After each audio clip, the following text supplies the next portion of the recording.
Hi guys, again, this is part 2 of the previous video. The next thing that I would say is that ensure that you master your craft, right? Whether you are offering a product or you're offering a service. The last thing that people want to do is spend their money on a product or on a service that is poor quality. And quality doesn't equal expensive, right? So whatever line of business that you're in, make sure it's something that you know, it is something that you understand, it is something that you're well versed in. If not, then employ people who know what they're doing. So as a small business, chances are at the beginning you are unable to afford having employees. So this is why it's important that from the word go, you know what is happening in the business and you're at least skilled at it, right? And the other thing is that continuously improve yourself. I am in the financial services industry, so besides my professional qualifications, what I've told myself is that annually I'll do a short course to just help me as well as I go along, because I realize that the market isn't waiting for me. So when a client comes to me, I should be able to offer something extra than the next person, right? So please ensure that you're not just taking people's money without giving them any value for their money. The other thing is that you should have a goal. Why are you doing this?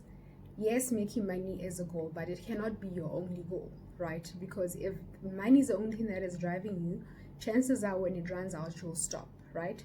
But if you're driven by passion, if you're driven by love, then even on those days where the money is not coming in, it'll push you to go an extra mile, right? So it is very important to ensure that you always constantly think of the why factor. Why am I in this industry? Why am I pursuing this? Because like it gets very lonely along the way as an entrepreneur. So it is things like that that are going to keep you going when everything else doesn't make sense. And the other thing is that do not remain stagnant and ensure that your business is able to adapt to changes. When I started Femi Finances, I was very clear that I want the kind of business where I won't be limited to meeting clients only in person, right? So I've had a lot of virtual meetings and so forth with clients, also just because of distance, So that helped me a lot. And even just with my target market, I'm originally from Botswana, but educated and lived in South Africa, for a number of years, right? So I'm a SADC baby in a lot of ways.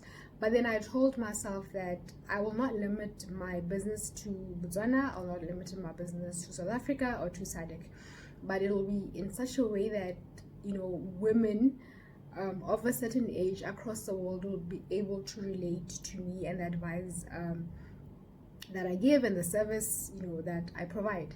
And believe you me, I have been able to achieve that, right? Because from the word go, I knew that this is a kind of service that I want to offer. So even with you, I would advise that yes, you may be working from Social Guve or you may be deep in Limpopo somewhere, that's fine. But think globally, because at the end of the day, we are world citizens. So do not limit yourself to where you are. And trust me, with social media and everything else, it just makes it very easy for you to be able to achieve your goal if that is your aim. And I think finally the one thing that I just want to say is surround yourself with people who are positive, with people who you can lean on, especially on those difficult days, right?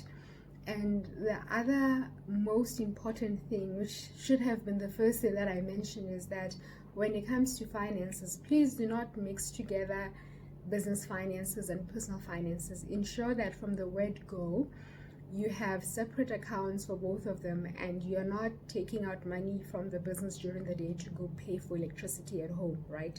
Just little things like that. And even just your family members understanding that the the money from the business is not a walking ATM for them, right? And also, if you're going to be offering services to, or your product to your friends and family, ensure that they also pay, and they pay the full price. So when it comes to business, there's no family, there's no friends, it's just business, business, business all the way.